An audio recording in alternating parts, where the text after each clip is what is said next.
Lisa and I had recently celebrated our 20th anniversary, along with our daughters Jasmine, 16, Casey, 13, and our 15-year-old son, Jake. My name's Joel, and I was a 42-year-old content dad and husband at that time. Lisa, my wife since her 20s and my only love, was a charming blonde with blue eyes, standing 5 feet 6 inches tall, weighing 105 pounds. Together, we built a wonderful life, always putting our kids first in a loving home. Our family bonded over both good times and tough ones. Birthdays, school events, Jake's football injuries, the girls' soccer mishaps, and Lisa's battle with cancer 7 years ago. Her recovery only strengthened our bond. Raising 3 kids and managing finances was a challenge, leading us to put aside personal care like gym visits. Over 2 decades, it's easy to gain a little weight, but we prioritized our children's futures over appearance. I worked in production management, and Lisa was in purchasing. Our life was routine, but we never let our relationship or intimacy suffer, maintaining a happy and fulfilling physical connection. 4 years before, Maria and Roger moved into our neighborhood. A young couple in their late 20s with no children, they were known for their lively weekend parties. Maria, a gym instructor with a stunning physique, and Roger, her 30-year-old husband who was also fit, became our neighbors. When Lisa turned 38, she was a bit overweight, but it never bothered me, as I had also gained some weight over the years.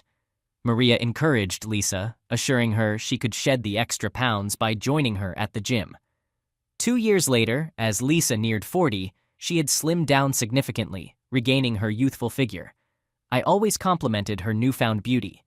This transformation brought out a new side of Lisa. She became more confident, and our intimate life improved with her increased energy.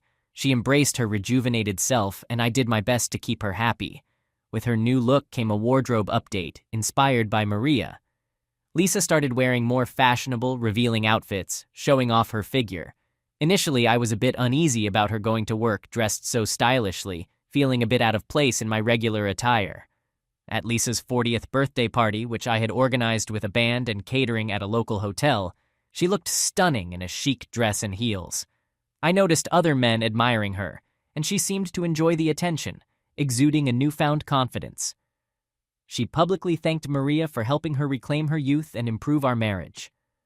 I was proud of her appearance and loved her new energy, but I couldn't help feeling uncomfortable watching her flirt and dance with younger men from her office. Throughout our marriage, Lisa had never danced with other men or flirted openly, but at her party, she appeared to relish the attention.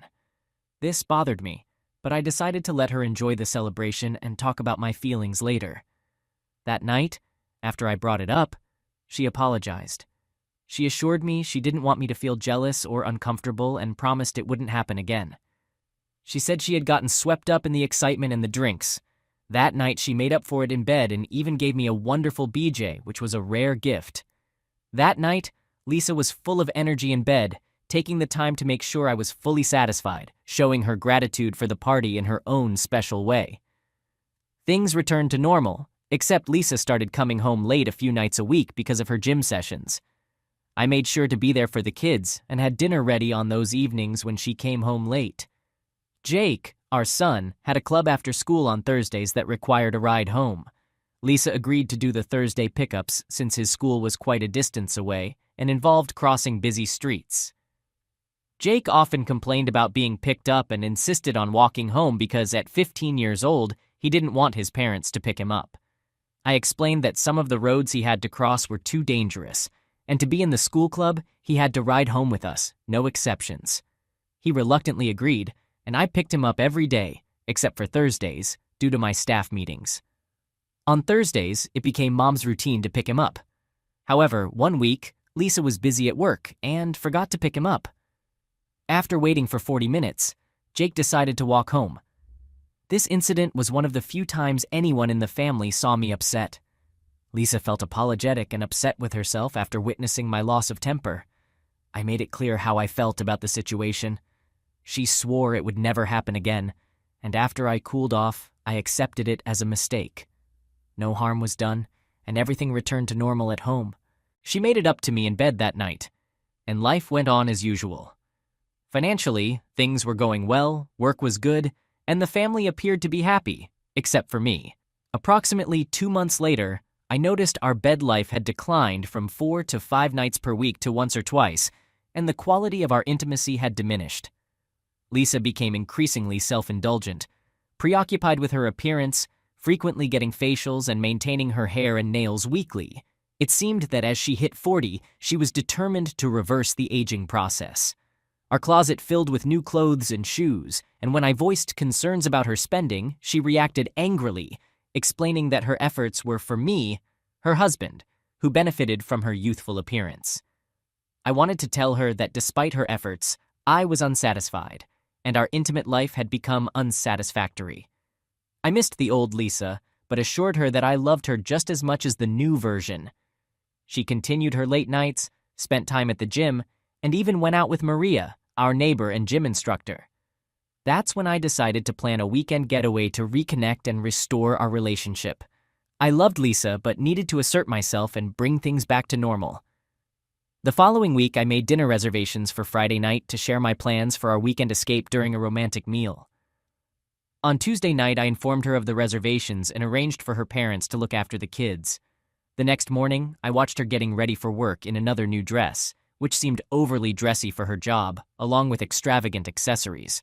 When I inquired about her outfit, she mentioned that senior executives were visiting, and she wanted to make a lasting impression. Rather than starting an argument, I held my peace, but it left me wondering if I would ever see the old Lisa again. I loved her, but I struggled with this new version of her. Perhaps my insecurity played a role because I hadn't shed my extra weight, and when we were together, we no longer resembled a couple. I now had a trophy wife without the love and intimacy we once shared, and I was hopeful and praying that our getaway weekend would help us rekindle our connection. Regrettably, the events of that week put our plans for a getaway or a date night on hold. It was Thursday afternoon around 4 p.m. when I received a call from the hospital.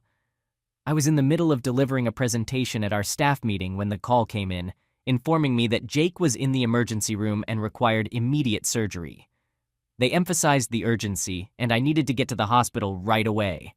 I rushed to my car and sped like crazy to reach the hospital, which was roughly 15 minutes away.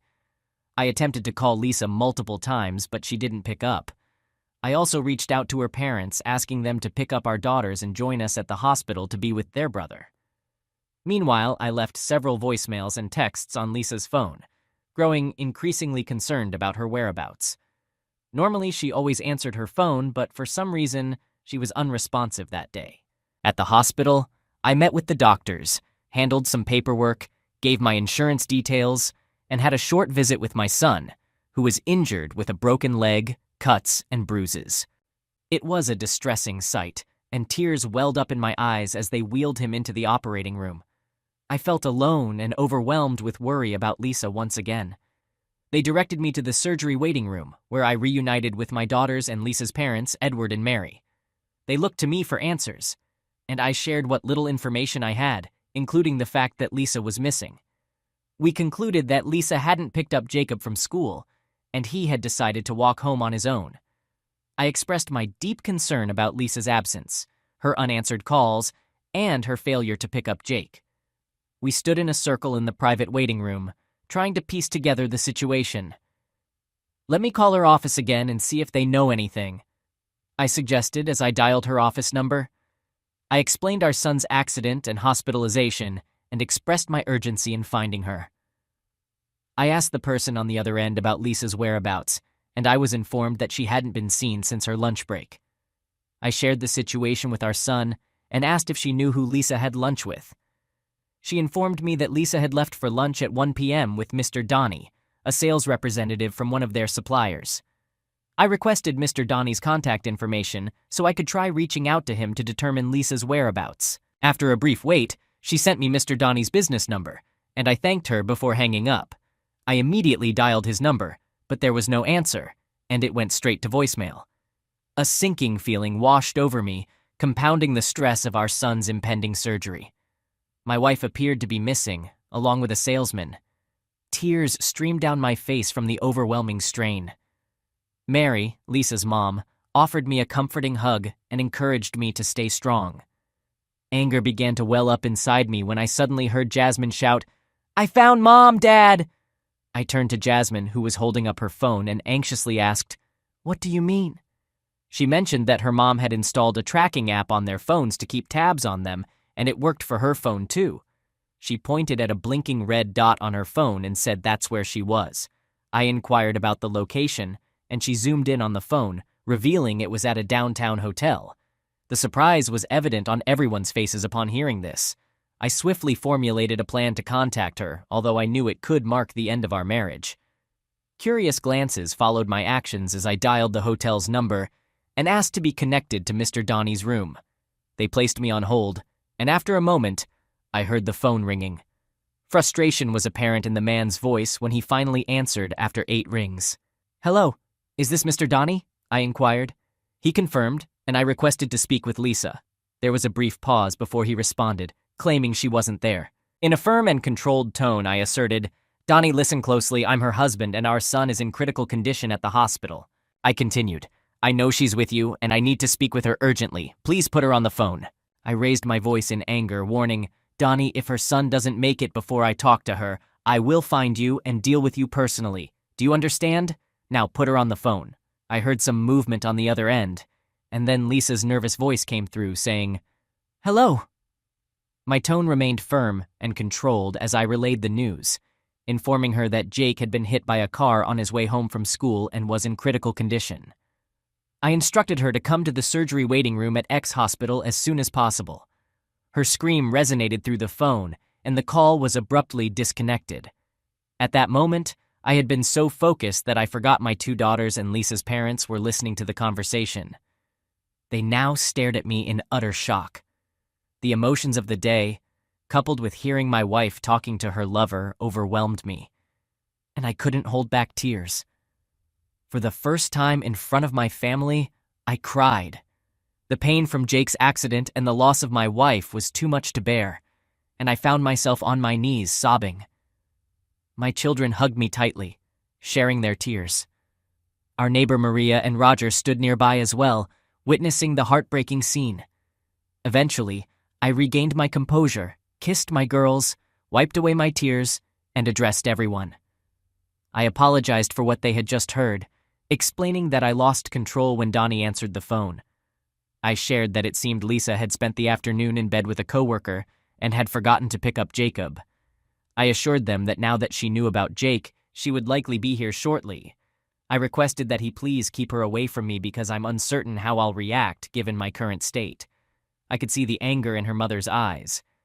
Mary was a strong woman who had not raised her daughter to behave like this. She had disapproved of her daughter's recent changes and had voiced her concerns, but she never expected her little girl to act this way. Jasmine was still in tears and asked, "Dad, is Mom cheating on you?" I replied, "It seems that way, but you can ask her when she arrives. For now, let's focus on praying for your brother. He needs all our prayers right now. We can address Mom later." About 20 minutes later, Lisa entered the surgical waiting room only to be confronted by her mother. Mary approached her daughter and delivered a harsh slap across her face with such force that it could have knocked down a grown man. Lisa's head almost spun around, and her face quickly reddened from her mother's blow. Mary, in tears, uttered, "You disgrace. We raised you better than this. This is all your fault. I hope you're satisfied." Her dad intervened, grabbing Mary and looking at Lisa with a sorrowful expression. He told her, "Lisa, enough of this. We all know what you've been up to today. It's a shame that you cared more about your lover than your son. Now your son is fighting for his life because you were with another man." At this point, our daughter Jasmine cried out angrily, "I hate you! You cheated on Dad, and now Jake might die. I hate you!" It was a chaotic and emotionally charged situation. Lisa glanced in my direction, but when she saw my expression, she turned away and sat alone on a chair away from the rest of us. We spent the next 30 minutes waiting anxiously for updates on Jake's condition, until a doctor arrived to speak with the family. He explained the injuries Jake had sustained, including broken bones and a punctured lung that had been treated. The doctor informed us that he would need a blood transfusion and asked if we could donate. We all agreed without hesitation. As we waited for our blood to be drawn, I couldn't help but glance over at Lisa. Her appearance was disheveled, and I realized she must have rushed out of the hotel room to get to the hospital. I couldn't help but comment, "Lisa, you look disheveled. Your nylons are missing, your makeup is smeared, and you haven't even brushed your hair. You smell like Zex, and I suspect you're sitting here with your family while your body carries your boyfriend's scent. This is the height of disrespect. My comment caused her to finally lift her head and speak for the first time since her arrival. She responded, "He's not my boyfriend. Please don't say that. There's no one else. I only love you." I retorted, "Liza, if he's not your boyfriend, then are you just sleeping with random men? Are you really just promiscuous? Please show me some respect. I'm not oblivious. You've been rejecting me for intimacy for the past 2 months. Even last night, you claimed to have a headache and turned me down again. Why, Lisa? Did you want to be with another man instead? Why, Lisa? Did you want to be all refreshed and ready for your boyfriend today? Look, this isn't the right time or place to discuss this. Just go home, freshen up, and return looking presentable. Our children and your parents don't need to see you like this. I don't want to discuss your betrayal or our divorce until after Jake gets better." She immediately replied, "Divorce? No. Joel, you can't divorce me. I love you. Please don't say that." I told her, "Lisa, we'll talk about our future, but not now. I can't expend my energy on you at this moment. My focus is on Jake, not what you've done to our family. Just go home and get yourself cleaned up. If you can't drive, I'll have your dad or someone else take you, but you need to leave now. Jake won't be out of surgery for a while, and you should be here when he wakes up." She stood up, tears still falling, apologized, and left. About 2 hours later, Lisa returned with no makeup, her hair in a ponytail, and dressed in jeans and a sweater.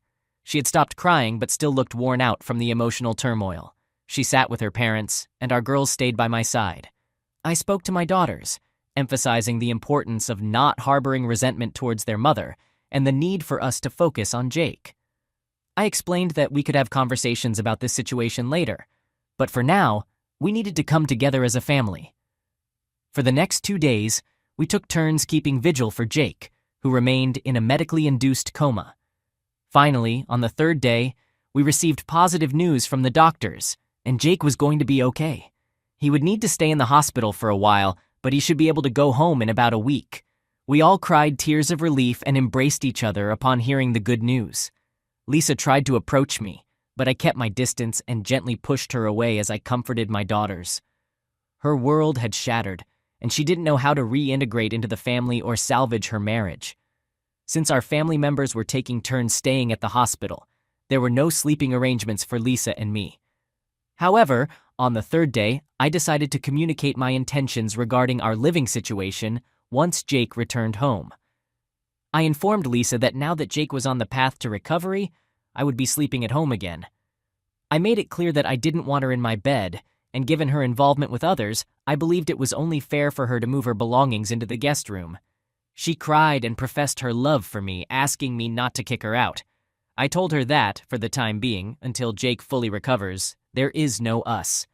She remains the mother of our children, and we will need her help with Jake's recovery. However, as far as I'm concerned, she and I are no longer a couple. While we may still be legally married for now, I no longer see her as my wife. She cried again, but she understood and relocated to the guest room. I also discussed this change with our daughters, and they comprehended the situation. We all agreed not to let Jake know what was happening until he was well into his recovery. I transformed our living room into Jake's recovery space, rented a hospital bed and wheelchair, hired a daytime nurse, and prepared for his return home. With Jake unable to move freely in the living room, he wouldn't be aware of our sleeping arrangements as long as our secret was kept. His recovery remained our top priority. Regarding the vehicle that struck Jake, it turned out to be a driver for a paint company. During the investigation, the police discovered that the driver had been vaping, texting on his phone, and was under the influence at the time of the incident. Our lawsuit gained considerable attention, as our attorneys recognized we had a strong case and sought substantial compensation. After the jury listened to the entire story, the company realized they were in trouble and offered us a substantial settlement instead of risking an even higher punitive damages payout from the jury. While this did little to ease our anger and grief, it did provide us with the means to afford the best medical treatments and physical therapy for Jake. It also secured his future, covered the kids' college expenses, and allowed me to take a hiatus from my job to be there for Jake during the 18 months it would take for his full recovery. My wife and our daughters all played a role in Jake's recovery. When Jake was released from the hospital, we brought him home to a new room, complete with a hospital bed, a TV remote, and his video games, to make him as comfortable as possible during his rehabilitation. We had several day nurses assisting us during this period, which turned out to be a blessing. Maria and Roger came over daily to help, and together with our daughters, we adapted to the new normal. Roger and I spent a lot of time discussing my plans. While her parents suggested counseling to try to keep our family together, I expressed that I wasn't ready and wanted to continue focusing on helping Jake through this challenging time. Lisa and I only communicated when we were together with Jake. Jake, being the sensitive one in the family, sensed that something was wrong after hearing the girls talk about their mom's mistake. One day, when we were alone, he asked me what was happening and if I could forgive her. He reminded me that Mom loves me and that he could see she was hurting. I wiped away a tear and told him that their parents' issues were not his concern and that he should concentrate on getting better. That moment made me realize I needed to confront the situation and make some decisions. I informed Lisa that we were going out to dinner on Friday night to have a conversation. Maria and Roger took care of the kids that evening. We went to our favorite Italian restaurant, and after a few drinks, I decided it was time to talk. I asked the waiter to give us some time before we ordered. It was the first time since the accident that I had spoken directly to Lisa. Until that night, I had only responded to questions or participated in conversations, so for the first time since the accident, I spoke directly to Lisa about our future together. I said, "Lisa, I understand it's been tough for you, and it's not fair that you're in the guest room.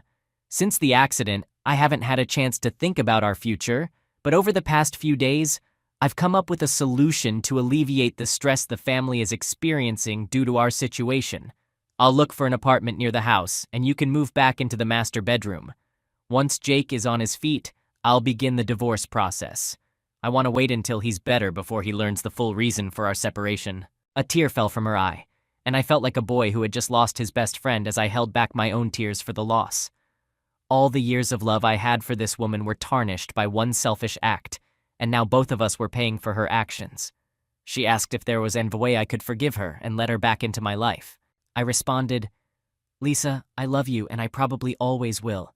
Aside from Jake's accident, losing you has been the hardest thing I've ever faced. I just don't see a way back. Your selfish choice to put your boyfriend before our family and betray my love is something I'm not sure I can ever get over. Our son Jake nearly lost his life because you chose to be with Donnie. Take a moment to consider my perspective on this." She asked me not to mention his name and admitted that she has despised herself since that day, recognizing that she messed up badly and doesn't deserve anything from me or our daughters. She wondered if there was anything she could do to make amends. I replied that I doubted it, given that, as far as I knew, she hadn't taken any steps to resolve the situation, which seemed to indicate her lack of genuine concern. I added that once our divorce was finalized, she could pursue her relationship with her boyfriend or anyone else. With her new appearance and charm, she could likely attract any man she desired. She acknowledged this, but emphasized that since the accident, she had been trying to support Jake and had attempted not to dwell on what she had done to me. She implored me to consider giving her another chance. I responded, "Do as you wish, Lisa. I'm not making any promises. I'll wait a few weeks before I begin searching for an apartment. However, I must admit that when I reflect on the months leading up to the accident, the way you treated me, the lack of intimacy, and your self-centeredness, I can't help but believe that you genuinely don't care. I was by your side during your illness and idolized you. Yet, you discarded all that love as if it were trash. You handed over what was once mine to another man, allowing him to exploit you, and who knows what else transpired between you two. I'm not sure how I can move past that, Lisa. Tell me, how long were you involved with Donnie before that day?" She confessed that she had never been with him before that incident, and that it had only happened once, insisting there was no one else. I clarified that her response didn't address my question about the duration of her relationship with Donnie. It was evident that they had made plans before that day. I speculated that they might have had lunches, after-hours drinks, exchanged special text messages, or even emails. I asked if I would discover evidence of a relationship if I checked her phone's text messages or emails. I explained to her that an affair involves more than just physical intimacy. It encompasses emotional involvement and attention given to another person. I urged her to be honest. She finally admitted that it began about 3 months before the accident, right before her 40th birthday. She mentioned feeling old, but when Donnie learned she was turning 40, he began complimenting her and making her feel young and desirable. She knew it was wrong, but couldn't deny that she enjoyed the attention from a younger man. She mentioned that she began to feel attractive again, and his constant flirtations contributed to this. She admitted that after 20 years of being with only me, she suddenly felt like a schoolgirl. Donnie persistently asked her out to dinner, and his continued flirting made her feel even more desirable. On the day of the incident, he took her to lunch but surprised her by taking her straight to his hotel room, suggesting they order room service. It didn't take long for him to seduce her, and she's been regretting her actions every moment since. She emphasized that it was a one-time mistake, and she vowed never to repeat such behavior. In response, I reminded her of her enjoyment of dancing and flirting with younger guys at her birthday party. I mentioned our previous conversation about it and acknowledged that since she started going to the gym with Maria, she had undergone changes. I expressed my dissatisfaction with the new version of Lisa and what she had become. I understood her desire to feel youthful, have excitement in her life, or seek more than I could offer, but I wished she had communicated her feelings with me instead of seeking something outside our marriage. I didn't want to live with a partner who made me feel like I had to compete with younger men or that she was engaging in secretive activities. My confidence in myself, our marriage, the trust I had in her, and our life together had all been eroded. I conveyed my uncertainty about whether anything could be done to mend our relationship. After our conversation, we ate in silence, both processing the discussion, and returned home. Roger seemed hopeful, but I shook my head and thanked him for looking after the kids. When we entered the house, Maria noticed Lisa's tears and realized that nothing had changed. At least we had made an effort. A month later, Lisa surprised me by making dinner reservations and taking charge of the conversation. She acknowledged that I had been right about everything, admitting that for the past 2 years, she had moved on without me and had only focused on herself while trying to improve her physical shape. She acknowledged that what she had done was unforgivable and couldn't be undone or changed. She informed me that she had been seeing a therapist to help her deal with the guilt from her actions. She described how every night she had cried for hours, reflecting on how close she had come to losing our son and damaging the man she loved. Her therapist had been instrumental in helping her understand the pain her selfish actions had caused and how she had hurt me in the worst way possible. She also mentioned that the therapist had provided some insights into her poor choices.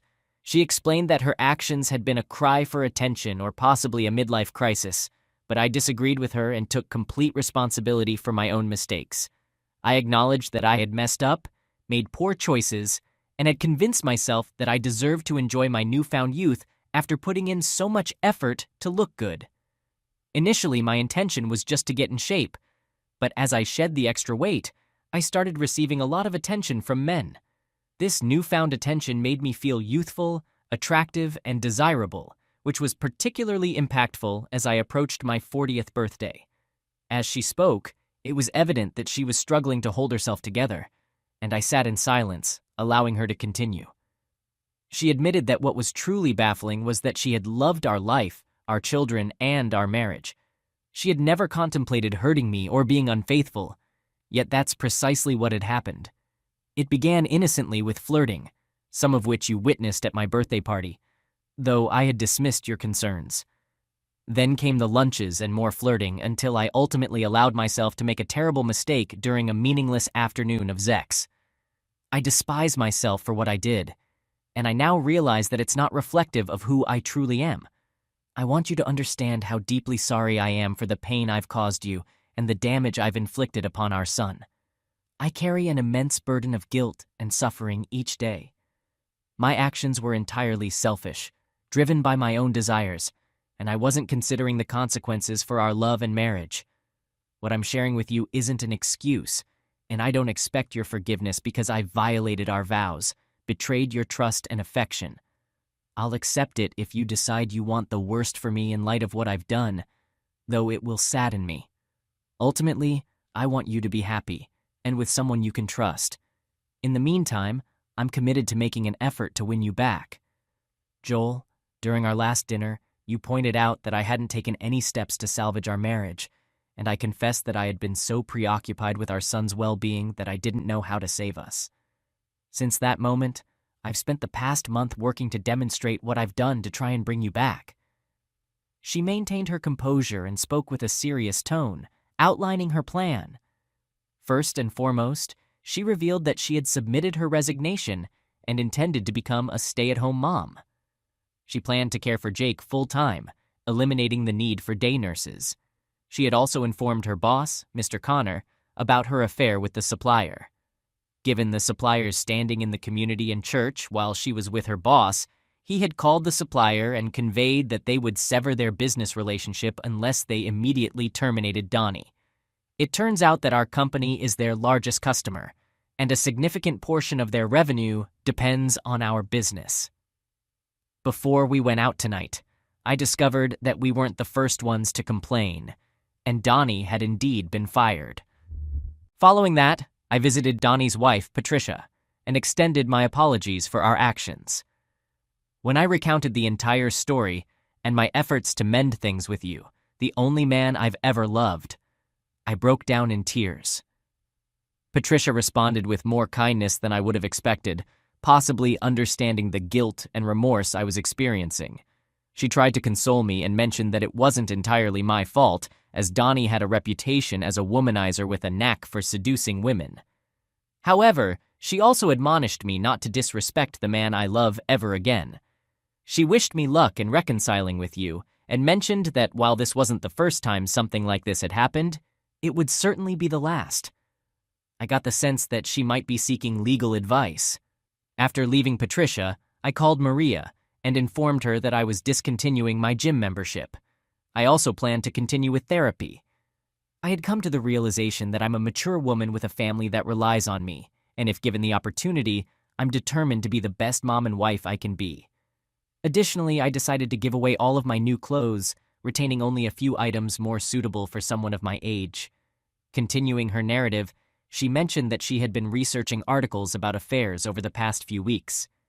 She had even read stories where wives subjected themselves to polygraph tests to answer all the questions their husbands had.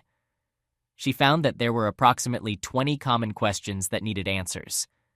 Consequently, she made an appointment last week and visited an office downtown that specialized in lie detector exams. She had them ask her all the questions she had prepared. They considered her questions unorthodox and not typical, but agreed to incorporate them randomly with their regular questions. She provided them with the list of questions she knew you must have been pondering and answered them truthfully. In a desperate tone, she explained, "This envelope contains the answers to your questions. I want you to know that I haven't opened it or looked at the results. I'm confident in what's true, and I believe these results will confirm my honesty. I'm even willing to undergo regular testing every few months to demonstrate how much I love you and that you can trust me again."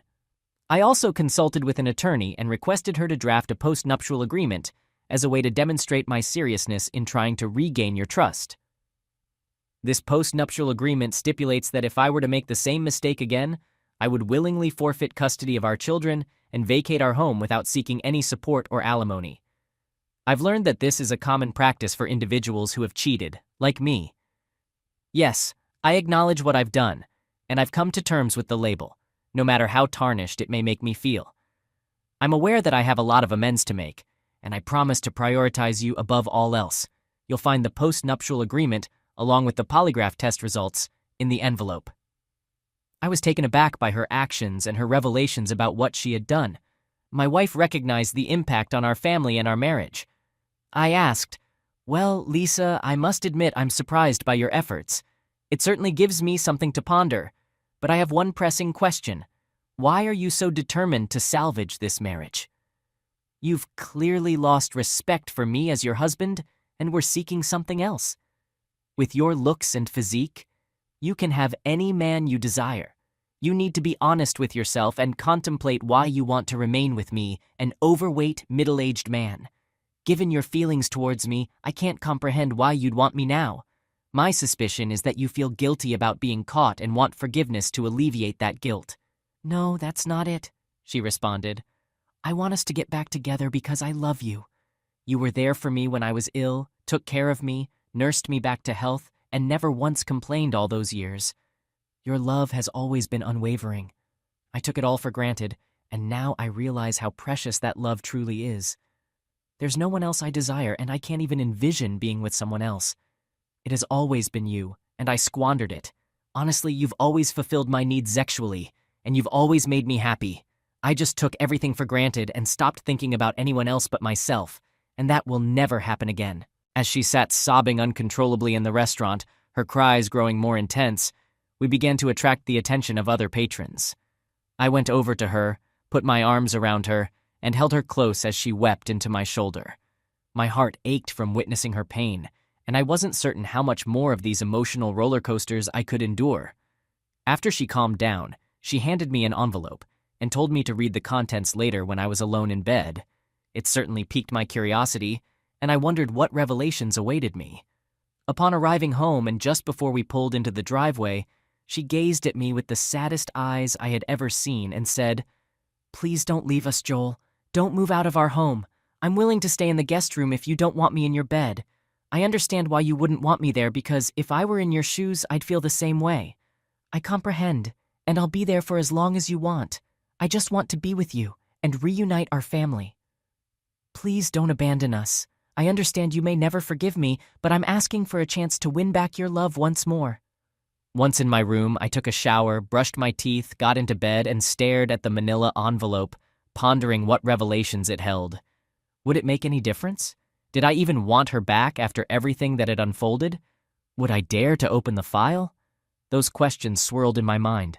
Opening the envelope, I was taken aback by the level of detail contained in the polygraph test report. I examined all the questions, responses, data, and the summary. Evidently, she had put in considerable effort, as all the questions that had plagued my thoughts were now addressed and in my hands. Uncertain if I was truly prepared, I was about to uncover the truth. The questions appeared to be scrambled and presented out of sequence, perhaps intentionally designed to prevent her from anticipating the next inquiry. It was apparent from the questions that Lisa herself had crafted them, as they didn't adhere to the typical format of a polygraph test. Reading her answers, I slept soundly that night, still uncertain about my future, but somewhat relieved by the answers to those pressing questions. The following morning, I approached Lisa's room and requested her presence at a family meeting. Lisa appeared worn out, bearing bags under her drowsy eyes, clearly tormented by stress and tears. Due to the family's coldness, her life had become a living nightmare. Strangely, the only person who continued to speak to her and had forgiven her was Jake, our son, who was enduring the most hardship. He was the first to extend forgiveness to his mother. This marked our initial family meeting since the incident, and Lisa seemed apprehensive as she sat alone on the couch. I walked over, took a seat beside her, and held her hand, fully aware that this would be a challenging conversation. I began, "I'll speak on behalf of all of us, Lisa. What you've done has inflicted harm upon this family and left me with one of the most agonizing decisions of my life. You might not approve of my choice, but it's the only way I can preserve my self-respect as a man. The kids have expressed their wishes, desiring to keep our family intact. Until last night, I couldn't envision a scenario in which I wouldn't leave you and find a new apartment. Yet, after reading the polygraph report and witnessing your efforts to salvage our marriage over the past month, you've surprised me. Your cheating was a devastating blow, but the true damage stemmed from the way you treated me and the family over the last 6 months. When I discovered that you had mentally checked out and were involved with another man, I was certain I wanted a divorce to end our marriage. In addition to the pain this caused, I was incensed because your infidelity played a part in Jake's injuries, making it unforgivable. After careful consideration, I genuinely believe that if the roles were reversed and I had an affair that resulted in Jake's accident, there would be no room for discussion, and you would have already shown me the door. However, for some inexplicable reason, I still hold love for you, and the prospect of losing you will inflict even more agony than the pain you've already caused me. It's a genuine conundrum, but my affection for you remains unwavering. Despite the wishes of those around us, I cannot continue in this marriage, knowing that you've betrayed my trust, shattered your commitment to fidelity, and violated our marital vows. By staying married to you, I'd essentially be condoning your actions, and as much as it might sound harsh, I've made the firm decision to proceed with a divorce. So that's the extent of what I needed to convey to her. She was devastated, but she grasped that my mind was firmly made up and there was no changing my decision. I've forgiven her, but trust is something I can no longer extend. The divorce process took a couple of months and went uncontested. We divided our assets evenly, and since our children were grown, custody wasn't an issue. I won't delve into every detail, but it all transpired smoothly. I have to give her credit. She made it abundantly clear that her top priority was reuniting our family. There were moments when thoughts of Lisa crossed my mind, but that was due to the lingering love I held for her. We maintain contact, and everyone is content, including our children. Overall, we're all managing well, and the events of that fateful day are now firmly in the past, never to be revisited. Jake made a full recovery, and thanks to the months of physical therapy, he developed a habit of regular exercise. As for my own love life, I'm presently unattached but eagerly anticipating what the future holds. Regarding Donnie, he faced the consequences of his actions and the damage he inflicted on my family and marriage. His wife promptly kicked him out and served him divorce papers after Lisa confessed her indiscretions. He ended up in a small studio apartment following his termination. His attempts at dating were short-lived as potential partners discovered his history of infidelity. I learned about his struggles through his ex-wife, who thought it might aid in the healing process after my wife's affair. I'm not sure how or why she reached out to me, but I appreciate her gesture. I once read a quote that goes, "Sometimes, offering someone a second chance is like giving them an extra bullet after they missed you the first time, hoping that this time they'll use it wisely." Thanks for tuning in. Don't forget to subscribe to the channel for more stories like this. Take care.